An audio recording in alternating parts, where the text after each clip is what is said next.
Today, gagawa tayo ng tiramisu, but everything will be from scratch, including the mascarpone cheese and the ladyfingers, or yung tinatawag na savoyardi. So, naturo ko na siya before. Meron tayong previous videos paano gumawa ng tiramisu. And first time ko siya gagawin na from scratch lahat. So, ang kailangan lang naman gawin na ahead of time is yung mascarpone. Kasi it would take hours or probably overnight para ma-produce or mabuo yung mascarpone cheese. And everything else, pwede na siyang gawin on the same day. So, sisimulan natin sa paggawa ng ladyfingers. Hindi siya yung traditional na parang ipapipe pa natin. Gagamit tayo ng baking pan na 8-inch. Meron siyang parchment paper. Ayan. So, yung height niya, manipis lang siguro less than an inch yung magiging thickness ng ating ladyfingers. Well, hindi na siya ladyfingers kasi pa-round shape na siya. Para siyang sponge cake na medyo tostado. Ganyan. So, simulan natin by separating 3 eggs.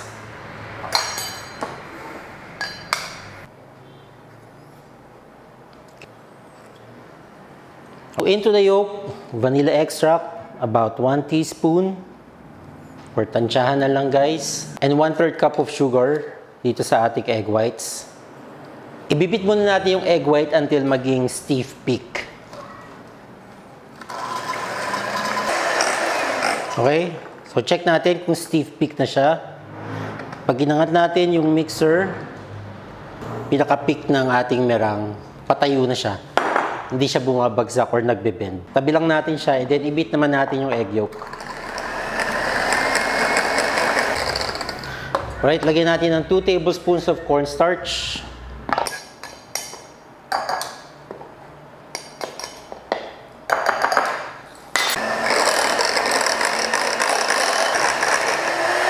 Pag nabit na, ipo-fold natin yung egg yolk dito sa ating merang.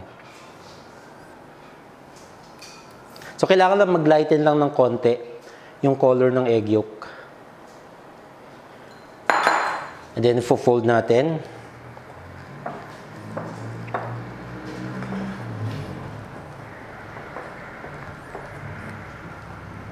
So, pag mix na siya, mag-a-add tayo ng 3/4 cup ng cake flour.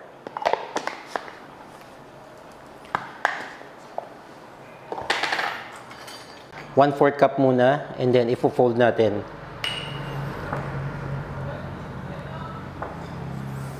Para hindi masyadong ma-deflate yung ating merang. So, yung second 1/4.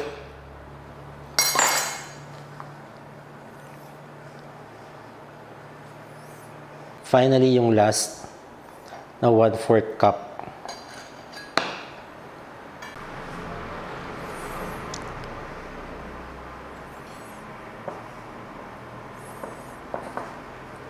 So, huwag nyo siyang i-overmix basta wala na kayong flour na nakikita. Okay na siya. And then, transfer na natin sa dalawang 8-inch pan. I-eyeball na lang natin.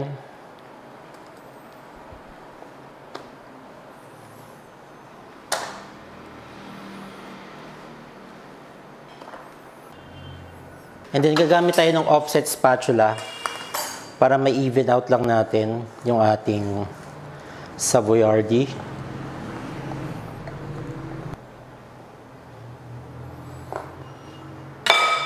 Alright, so yung oven ko naka-preheat na siya at 180 degrees Celsius tapos i-bake natin siya for 25 minutes.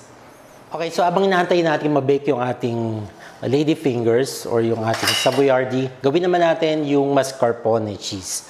So dito gagamit kayo ng heavy whipping cream. Kailangan yung fat content niya is above 35%.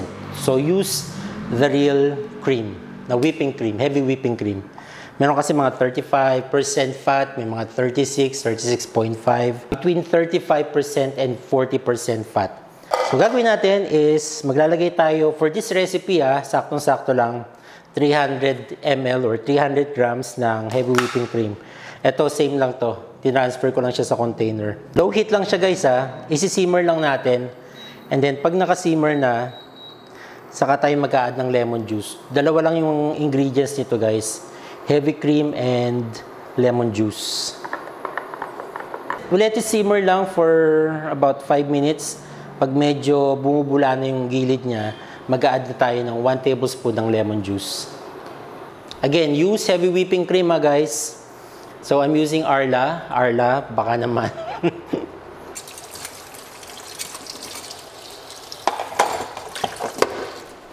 Uy! Sabi ko simmer lang, nag-boil na. Sorry na guys, kasi nag-urong pa ako eh. Kung di nyo alam yung salitang urong, dito yan sa Bulacan, maghugas ng pinggan or maglinis ng mga ginamit na pinggan. So mag-tayo ng lemon juice, pinatay ko muna. Hindi talaga stable kapag induction cooker eh. Minsan biglang lumalakas. Pero okay lang yan guys. Importante, huwag tayong masunugan ng heavy cream. So, 1 tablespoon for every 300 grams ng heavy cream. So, turn the heat back on and then, on low heat, mix lang natin. Di naman kailangan continue mixing, basta i-check nyo siya every now and then. O tulad niyan, kumukulo na agad, kakabukas ko pa lang. So, pinapatay ko lang siya. So, kung hindi naman induction cooker, low heat lang talaga siya. Bring it to simmer, tapos i-mix nyo lang. Ipapatiken lang natin etong heavy cream for about mga 15 minutes. Yan, check natin. Kuha tayo ng wooden spoon or any spoon. I-dip nyo lang tapos kapag na-coat na yung back ng spoon and then nilagyan ng line, ayan, nagstay lang siya dyan. Okay na siya guys. And then, transfer na natin sa ating katsa. So, meron tayong strainer and cheesecloth. Actually, tela lang siya na... Ano bang tela to? Basta, tela-telahan lang siya na medyo manipis naman. Ipo-pour na natin yung ating heavy cream. So, ganito lang kadali, guys, gumawa ng mascarpone cheese. Hindi nyo na kailangan bumili. Saka ang hirap maghanap diba ng mascarpone cheese. Hindi siya mabibili sa mga regular na groceries like SM. Minsan nga sa Landmark wala talaga. Minsan sa Rustans wala din. Sa mga specialty store like Santis, mga ganyan. And then, ayan, magantay na lang tayo ng mga 8 hours or overnight 24 hours. And then yung mga liquid magdidrip siya dito. So kailangan may bowl, strainer, and then yung cheesecloth. Ayan. Meron na akong natira nung gumawa ko the other day ng mascarpone cheese. So, ito siya. Ito yung gagamitin natin, guys. Double recipe kasi yung ginawa ko dati. So, ito yung kalahati niya. Ayan, mascarpone cheese. Actually, pwede na tayong gumawa ng mascarpone cream kasi mga 15 minutes pa yung ating savoyardi. Ang unay natin gawin is magluluto muna tayo ng egg yolk o yung tinatawag na sabayon. Double boiler, konting water, bowl, saksak natin. Mag-separate na tayo ng 6 egg yolks. Meron kasi kung stock ng egg whites, dalawang ganito pa. Na hindi ko alam kung saan ko paggagamitin.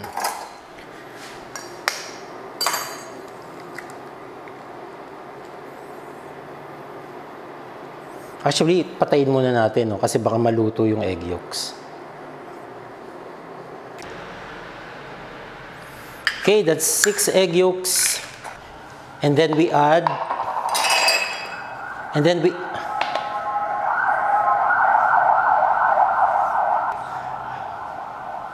pag nag-shoot ako, ang daming nasasagap ng mga ingay ng kalsada. Kasi kabila lang nito, kalsada na eh. Ganun talaga. Minsan may mga asong tumatahol, mga motor na humaharurot, mga jeep, ambulansya, mga ganyan. So, half cup ng sugar. And then, konting vanilla. Konti. Tansay na lang. And then, turn the heat back on.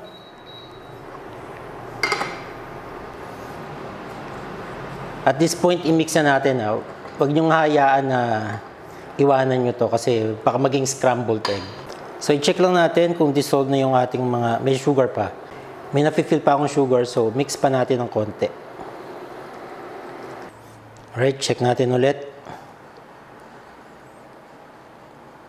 Yan, smooth na siya. So, once wala na kayong ma-feel na sugar, pwede nyo siyang tanggalin na. So, papalamigin muna natin to, pero since malamig naman yung ating mascarpone cheese, i-add na natin sa egg yolk mixture or sa sabayon. So, i-mix lang natin ng mabuti yung mascarpone cheese sa ating egg yolk. So, fully melted na yung ating mascarpone sa egg yolk. So, kailangan completely cold yung ating mixture. Lalagay ko muna sa freezer, tapos mag-whip up na tayo ng ating whipping cream. Okay, so, for the heavy cream, we need 2 cups ng heavy whipping cream.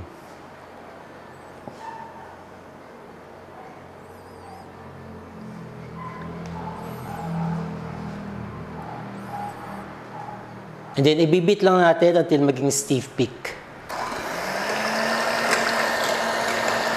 By the way, tumunog na yung ating timer. So, ito na yung na-bake natin sa VRD or lady fingers. So, palamigin lang natin. Actually, mabilis lang siya. Tapos, mag-assemble na tayo. Ganun lang kabilis, guys. Mahirap lang talaga yung preparation, especially yung mascarpone. Kaya kailangan i-prepare nyo siya ahead of time para by the time na mag-assemble na kayo, nakagawa na kayo ng mascarpone cheese. So, continue mixing lang natin yung ating heavy cream.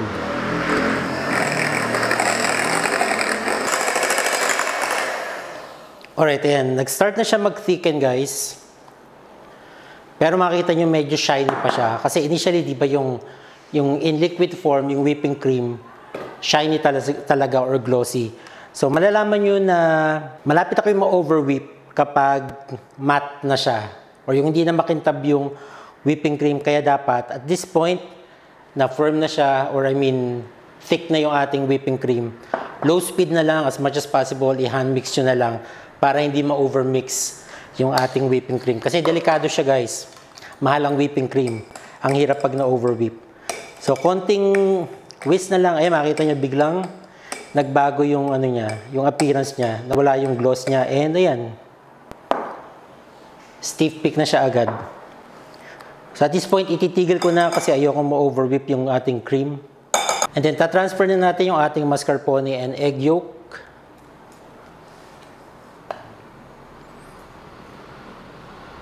And then, i-combine lang natin. Hindi natin siya imimix ng ng heavy, light mixing lang. Kumbaga, ma-incorporate lang yung ating mascarpone and egg yolk mixture dito sa ating ginawang whipping cream.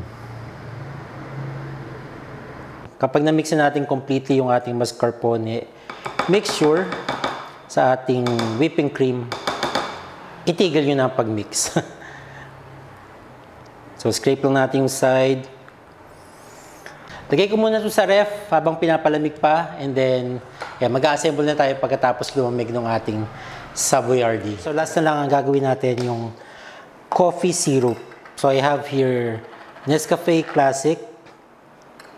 So, depende sa tapang ng coffee na gusto nyo. Siguro mga 2 tablespoons. Tapos, hot water. Para lang ma-dissolve yung ating coffee. And then, optional kung gusto nyo maglagay ng sugar. Pero hindi na ako maglalagay. And then, we add in cold water.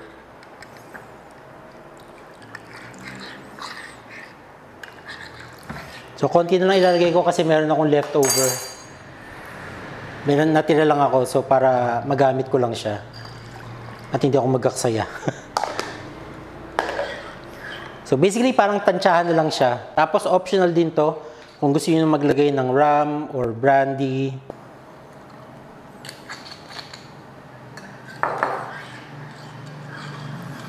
Yan. So, wala na itong sugar, ha. So, check natin. Actually, pwede na siya. Pwede na yung ating, malamig na. So, mag-assemble na tayo, guys. So, first things first, i-release muna natin sa pan.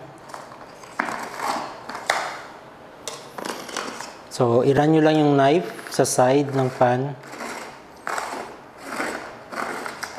And since meron tayong parchment paper, madali na siyang ma-release. So, pahiran lang natin ng konting cream yung ibabaw ng ating cake board. Wala lang. Tapos, invert na natin, balik rin natin. Mag-release naman siya. Tap, tap, tap nyo lang. Ayan. Tanggalin natin yung parchment. Yung magiging ibabaw niya, itong porous part or yung butas-butas kung saan natin pinil off yung parchment paper para ma-absorb yung ating coffee. Lagyan muna natin ng cake ring or cake collar, yung gantong acetate. Nabibili naman siya sa mga baking supply store. Bubuhusan lang natin ng coffee mixture yung ating sponge.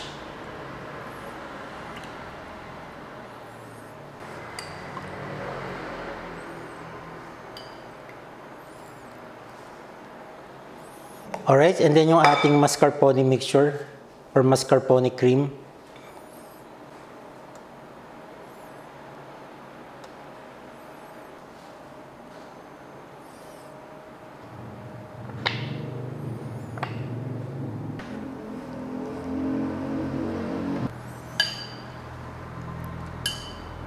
Uy, sakto.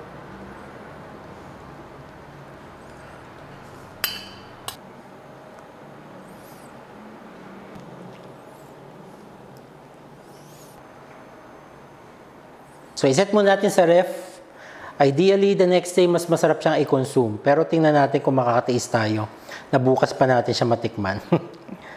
Alright, so balik tayo guys pag ready na nating i-serve and i-dust ng cocoa powder itong ating tiramisu.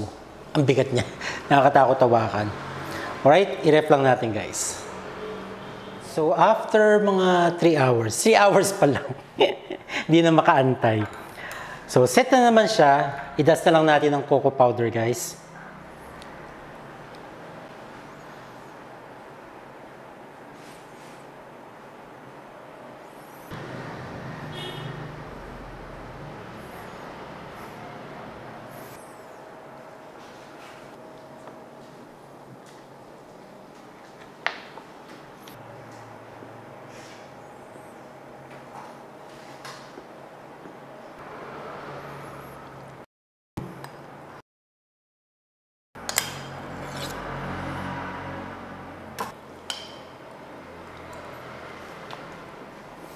Alam niyo yung mascarpone na ginawa natin, walang pinagkaiba dun sa mga nabibili. Mas mura pa siya. Sarap. Sarap guys. Perfect yung coffee niya, hindi matapang. Yung ram hindi man nalalasahan. Promise hindi matamis yung cream. Kung ayaw niyo mag-effort na gumawa ng mascarpone cheese, may option kayong bumili. Pero wag na wag kayong gagamit ng cream cheese kasi iba talaga yung cream cheese. Hindi siya pang tiramisu, guys. Na-try ko na siya before, iba talaga. Easily nakaubos tayo ng isang slice.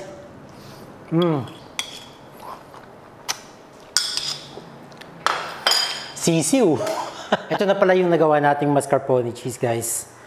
After 3 hours lang din to, right after nung mag-taste test ako ng tiramisu natin. So, nag-firm up na siya, guys. Actually, pwede na itong gamitin, no? 3 hours pa lang. So, meron na kayong mascarpone cheese.